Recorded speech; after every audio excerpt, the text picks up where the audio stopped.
Votre invité aujourd'hui dans la grande interview en direct sur Boursorama, c'est Stéphane Déo. Bonjour. Bonjour. Merci d'être là pour cette première, stratégiste à la Banque Postale Asset Management.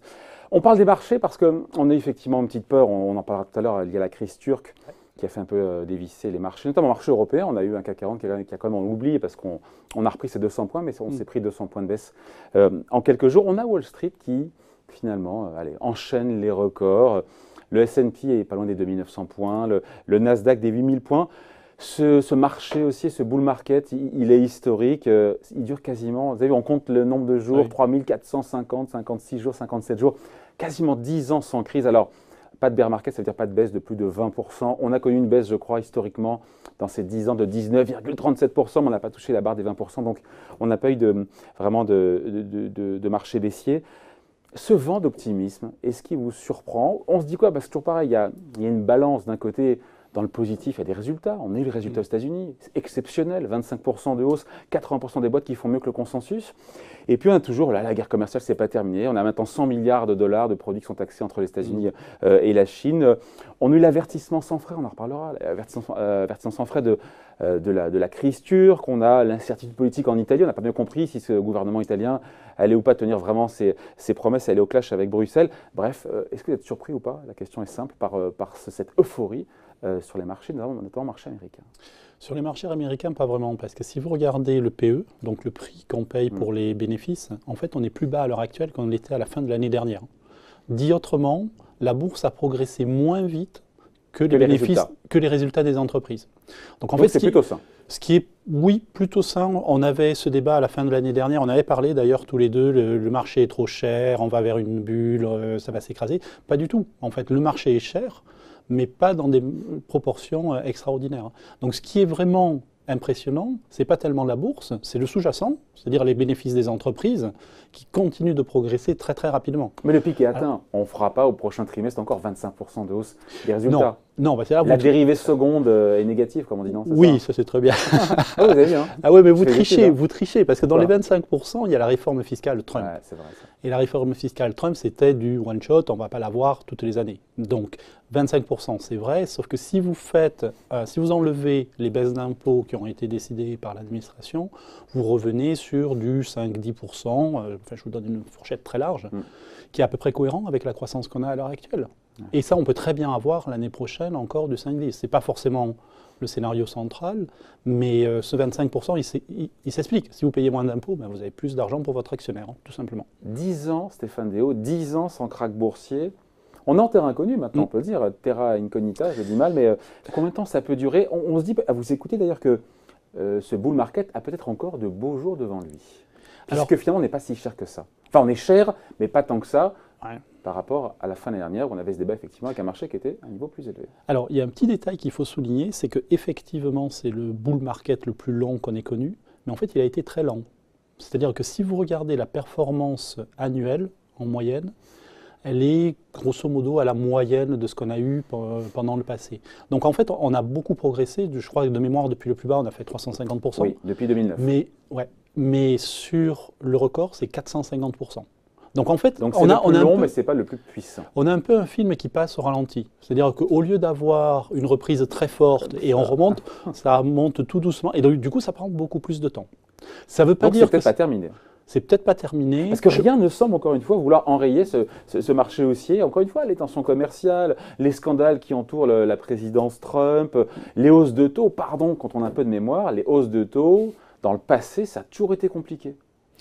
Oui, mais on est sur un scénario où on a toujours de la croissance. Je pense que c'est ça le juge de paix. Le jour où on commence à vraiment avoir une peur de récession, c'est-à-dire que ce soit la guerre commerciale, que ce soit la Fed qui monte trop les taux. Oui, aux États-Unis. Mais il n'y a rien qui laisse entrevoir ça aujourd'hui. On est au plein emploi, 3% de croissance. Tous les indicateurs sont au vert. Mais vous savez, il y avait Jackson Hole ce week-end. Ouais. Et les banquiers centraux, c'était le grand symposium. Voilà, ils n'étaient pas tous là d'ailleurs, les banquiers centraux, mais en gros, qui sont là, qui discutent. Une espèce de camp scout pour banquiers centraux. Dans le Wyoming. Oui. Powell, qui est le chairman de la Fed, nous a dit qu'il n'y a pas de signe de surchauffe. Donc pour l'instant, l'économie, c'est la même chose. C'est une reprise qui est extrêmement longue, mais si vous regardez la croissance cumulée depuis 2009, on est en fait dans la moyenne. Donc là aussi, c'est un film qui passe au ralenti, et donc il n'est pas du tout évident qu'on soit au bout du cycle. Ouais, donc ce que je retiens, c'est que pour que le marché, encore une fois, américain, notamment américain, se retourne, il faut qu'il y ait une récession aux États-Unis. Mais avec 3% de croissance aujourd'hui, on n'en voit pas les prémices. Voilà. Par contre, on a plein de catalyseurs. Ça peut être la guerre commerciale, ça peut être la Chine, ça peut être la Fed qui monte trop les taux, etc., etc. Donc il y a des risques. Mais il y a toujours des risques sur les marchés. Mais oui, mais ces risques n'ont pas empêché, encore une fois, les marchés de monter. Vous parliez du discours de Jérôme Powell, encore une fois, dans le Wyoming, à Jackson Hole, pour cette grande messe, on va dire, des banquiers centraux. Donc il a raison d'être confiant, encore une fois, dans l'économie américaine. Et d'ailleurs, au passage, il a ignoré les critiques de Trump, ce qui est absolument incroyable, encore une fois. C'est peut-être passé à l'as et inaperçu pendant les vacances, mais un président qui dit « je ne suis pas emballé par ce que fait la Fed », il faut quand même oser de sortir. Il est sorti de son couloir complètement, mais une fois de plus, je me dirais. Est-ce qu'il a totalement tort, le président Trump, sur le fond? On se dit, voilà, encore, c'est encore une connerie, une ineptie, ce qu'il a sorti. Ou est-ce que, dans le fond, au-delà de s'immiscer, ce n'est pas le sujet, pas de s'immiscer dans la politique monétaire américaine, mais de dire que finalement, la Fed ne m'aide pas. Il a raison ou pas? Moi, je trouve ça très, très ironique. Parce que ça va asphyxier, malgré tout, des hausses de taux, ça asphyxie une partie de l'économie. Voilà. Je trouve ça très, très ironique, d'une part parce que c'est très rare qu'un président des États-Unis commente la Fed, mais chaque fois qu'il l'a commenté, la Fed a essayé de faire l'inverse pour prouver son indépendance. Et puis, c'est très ironique parce qu'il avait un banquier central qui était extrêmement laxiste, qui s'appelait Janet Yellen. Il l'a quand même viré pour mettre quelqu'un d'autre que maintenant il n'aime pas. Donc, il y a un moment où il faut aussi choisir son corps. Il faut avoir un peu de cohérence, c'est ça? Oui, ça peut aider. Sur l'argument, vous avez la Fed de San Francisco, si mes souvenirs sont bons, qui a un indice de conditions monétaires. On n'est pas loin des plus bas historiques. Ouais. C'est-à-dire que les taux de la Fed ont monté, effectivement, mais les taux longs sont extrêmement bas. Les spreads de crédit sont extrêmement... C'est pas de la faute de la Fed si les taux longs sont bas. Non, mais... Elle fait plus de QE, elle rachète plus des actifs, des obligations américaines. Non, donc c'est pas mais la faute de la avoir Fed. un argument de type, vous montez les taux, c'est une horreur, vous allez pousser l'économie en récession. Vous ne m'aidez pas alors que je mène une guerre commerciale. Je pense que c'est poussé un petit peu loin. Parce que les indices économiques vous disent absolument pas ça. Les conditions monétaires sont encore extrêmement laxistes et supportent énormément la croissance. D'où la bourse.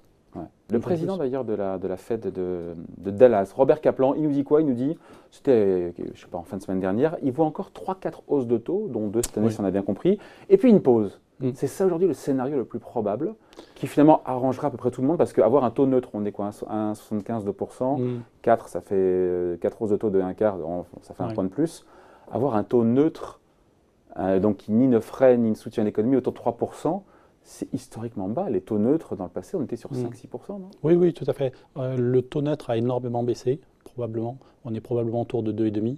Donc on en est encore loin. Donc une fois de plus, l'argument de Trump, on a un mauvais impact sur la croissance, est faux. Je pense que le scénario le plus central, c'est une hausse des taux en septembre. Le marché, je crois, ce matin a une probabilité de 94%. Donc on peut dire que c'est fait. Septembre, c'est fait. Sur décembre, c'est quasi fait aussi, non? Sur septembre, c'est 2 tiers à peu près. Pardon, sur décembre, oui. Septembre, sauf coup de théâtre extraordinaire de dernier moment, c'est fait. Sur décembre, c'est pricé aux 2 tiers à peu près, la hausse des taux. Donc la Fed ignore complètement ce risque de guerre commerciale quelque part. Tout ce qu'elle voit, c'est que l'inflation dépasse les 2%, que la croissance est à 3%, et qu'il faut se redonner un peu de munitions le jour où ça risque de tanguer, et peut-être qu'il y aura un atterrissage de l'économie. C'est d'ailleurs surprenant parce que si vous regardez la Banque des règlements internationaux, la BRI qu'on appelle la Banque centrale des banques centrales, ils ont publié ce week-end un papier qui est très très inquiétant sur la guerre commerciale. La Fed, si vous regardez les minutes, en fait, ils n'en parlent quasiment pas. Ils disent pour l'instant, on ne voit pas d'impact de guerre commerciale. Donc ils bottent en touche sur ce domaine-là, ce qui est une fois de plus un peu étonnant, honnêtement. Ouais. Mais en même temps, dans les chiffres de l'économie américaine, on ne voit rien. Il n'y a aucune trace aujourd'hui, aucun impact. Vous avez 4,1% de croissance, c'est quand même pas mal. Et puis vous avez le NFIB. Oui, mais sur un an, sur 2018, on aura 3%. On aura un peu moins de 3%. Et vous avez le NFIB, qui est une enquête d'opinion pour les petites entreprises, qui est au plus haut historique. Donc vous avez quand même une euphorie sur l'économie américaine qui est incontestable. Ouais. Mais encore une fois, je m'avance un petit peu.